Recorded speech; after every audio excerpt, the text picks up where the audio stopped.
The opening scene of the movie shows a young girl, Anna, playing her cello in her bedroom. Her stepfather, who is an abusive man, enters the room holding a bottle of drink. As soon as he gets close to her, he snatches the cello away and tries to take her as usual. However, this time Anna resists his abuse and pushes him away with all her strength. The man stumbles off the bed and hits a flower vase with his neck. He starts bleeding profusely and eventually dies on the floor with Anna watching in shock. Moments later, the police arrive and take her into custody.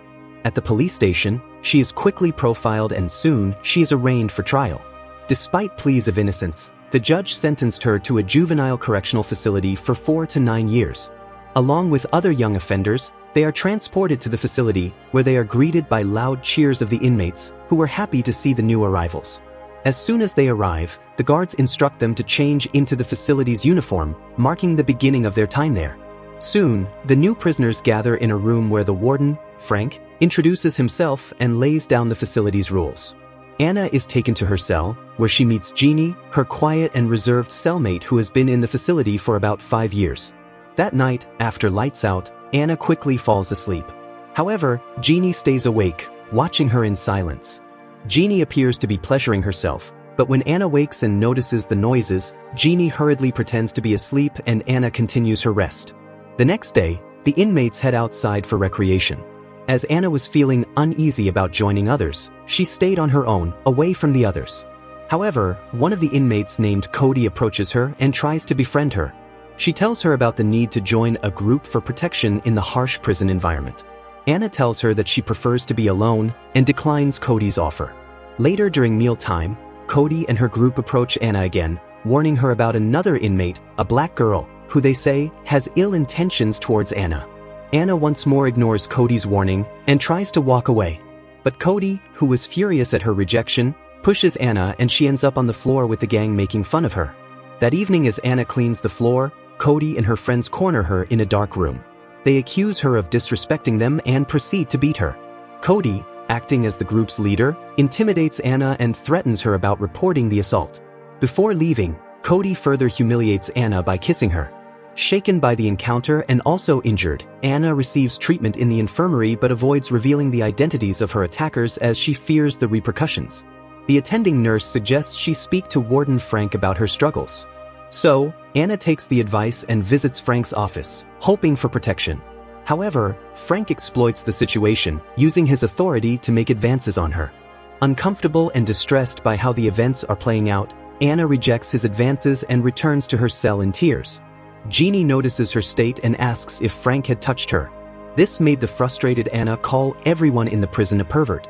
However, Jeannie tries to console her and she explains the situation in the facility. In the end, she compliments her beauty and ultimately they made out, although Anna was initially hesitant. The next day, during their time outdoors, the black inmate who Cody had warned her about throws a ball at Anna in an attempt to intimidate her. Although the girl walks away, Anna feels a surge of anger. So, she rushes to meet Cody and her gang, demanding to join their group. A member of the group intercepted her and a fight broke out.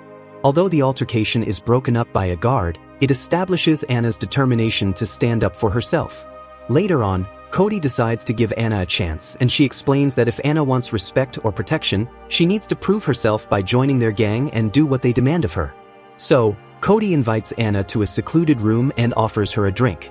She proposes that for Anna to join their gang, she must fight the black girl who had previously tried to intimidate her while the group records it.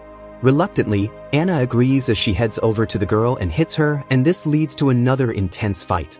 The commotion escalates until guards intervene to restore order.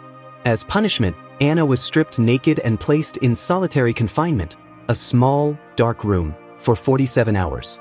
When her punishment ends, Anna is summoned to Warden Frank's office. Frank expresses satisfaction at seeing her, reminding her of his power and surveillance over her every move. He warns that if she does not do his biddings, it could lead to longer, harsher punishments. Frank eventually pressures her into compliance. And as Anna becomes overwhelmed by fear, Frank takes advantage of her to pleasure himself.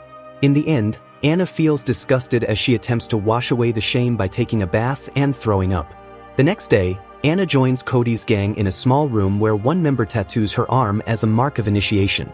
Once the others leave, Cody coerces Anna into having an intimate moment with her. Cody promises to protect Anna as a member of her group.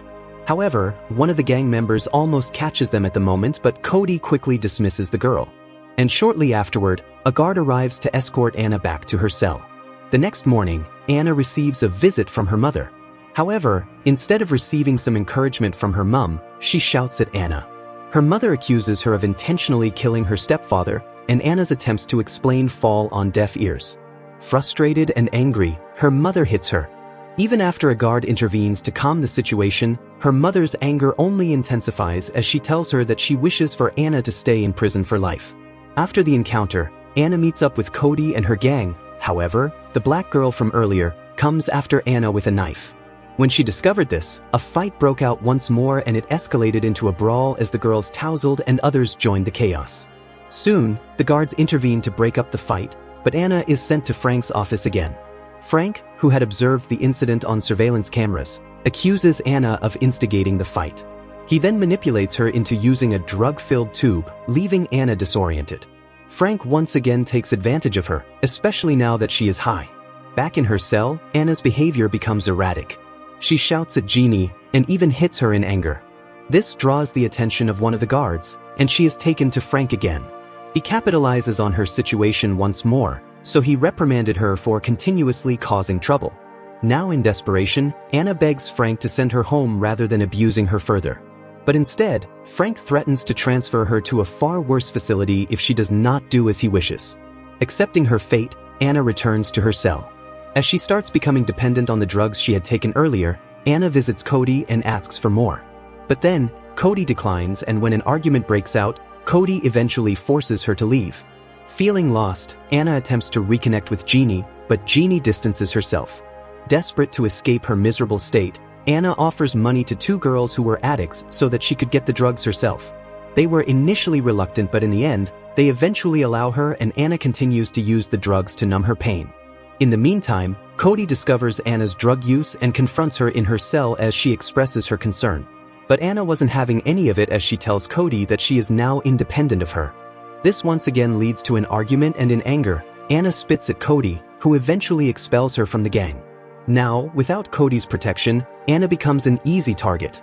The black girl and her gang soon ambushes her in the bathroom, beating her severely and leaving her alone to cry. After receiving treatment once more in the infirmary, Anna falls deeper into addiction, repeatedly using drugs with the other inmates. Her dependence worsens and she starts to hallucinate. She started seeing distorted faces around her, and in the end, she tattooed the word "dead" into her arm. Eventually, Anna becomes sick as she vomits in her cell. Jeannie then suggests that she seek help from a drug counselor, but Anna mockingly dismisses the idea, and this once more offends Jeannie. As the days pass and her addiction worsens, Anna confronts the girl who had attacked her in the bathroom. The fight quickly goes out of control, and even the guards were injured as well. Special forces eventually intervene and subdue the chaos, and once more, Anna is placed in solitary confinement. When she was released, Cody visited Anna and ridiculed Jeannie in her presence. Seeing this, Anna confronts Cody, firmly stating that they are neither friends nor enemies, and tells her to leave her alone. The night after Cody leaves, Jeannie stays with Anna, comforting her, and they once again make out. The following day, Jeannie tries to stop Anna from using drugs, but Anna refuses to listen and goes on to join the girls. Just as Anna is about to get a shot, Cody arrives and pleads with her to stop. But this only agitates Anna, who yells in frustration, causing a commotion. The argument once again escalates, and special forces are called to intervene. When Frank arrives, he tries to defuse the situation as Anna starts to threaten to harm herself with a broken bottle. She refuses to release it, and while a guard tries to take it from her, Frank gets scratched on the face. Soon overpowered, Anna is subdued and sent to solitary confinement once again, stripped of her clothing. This time, she spent an extended period in the darkness, and she soon became disillusioned. Anna eventually breaks her food tray in a moment of desperation and cuts herself with the pieces. A guard soon finds her bleeding out and calls for medical assistance. When Anna wakes up, she finds herself in the care of Dr. Hahn, one of the doctors in the psych ward. She tells Anna that she was there to help her, and Anna confides in her. Anna tells her that she didn't intend to take her life, but that she simply longs to escape the isolation and pain she feels. Afterward, she is sent to the general ward where the nurse makes efforts to comfort her. Once feeling better, Anna requests a conversation with her mother. To her surprise, her mother apologizes for her previous actions and promises to help Anna reclaim her college scholarship. Anna eventually finds out that her mother losing the house has made her realize her mistakes in the past. While Anna was beginning to find slivers of hope, Frank calls her back to his office again. He insists she is well enough to return to her cell and ends up dismissing her concerns. Back in the cell, Anna felt a need to change her ways and she removed the gang tattoo from her arm. Jeannie, noticing Anna's distress, expresses her support for her. During lunch, Cody and her gang mock Anna and laugh at her loneliness. That night, a guard escorts Anna to a small room where Frank is waiting with her cello. He offers Anna the chance to play in a talent show, hosted by the prison authorities. Though initially reluctant, Anna eventually agrees. As Anna plays the cello, she experiences a brief moment of comfort as she becomes engrossed in the sounds. However, her life takes a turn the next day when Anna receives a note reading, "You are dead." Before Anna can make sense of it, Cody and her gang ambush her and they express their fury over the removal of the tattoo. Cody then cuts Anna's face with a blade and orders the gang to beat her up. Anna is taken to the infirmary for treatment, where Frank pays her a visit. While promising to punish Cody, the nurse soon saw that Frank's touches had become very inappropriate. After Frank leaves, the nurse tells Anna that she would help to report Frank's misconduct. However, Frank, spying on their conversation through the surveillance cameras, orders an inmate to take out the nurse.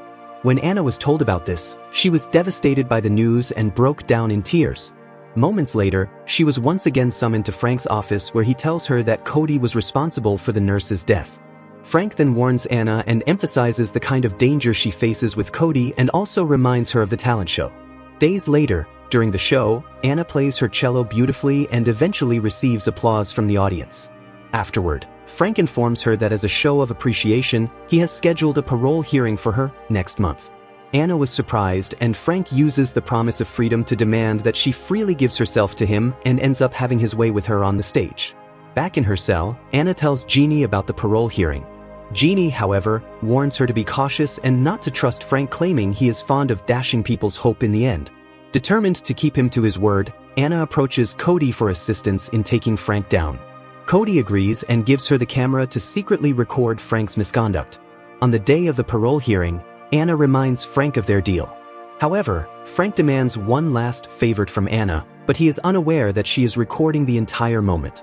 Afterward, Anna is summoned to an office where she meets authorities who question her behavior and readiness for parole.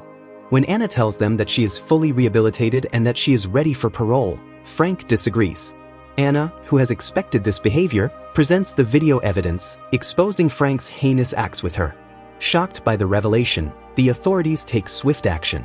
Frank is handcuffed and taken away while Anna is eventually granted her parole. The officials apologize for her ordeal and ensure her release immediately. Before leaving, Anna says goodbye to Jeannie, and as she exits the building, she passes Cody and also thanks her for her help. She is then escorted by the guard outside. There, Anna reunites with her mother, who greets her with open arms. In the closing scene, Anna is shown performing on her cello. The large audience watches in awe as her music fills the room.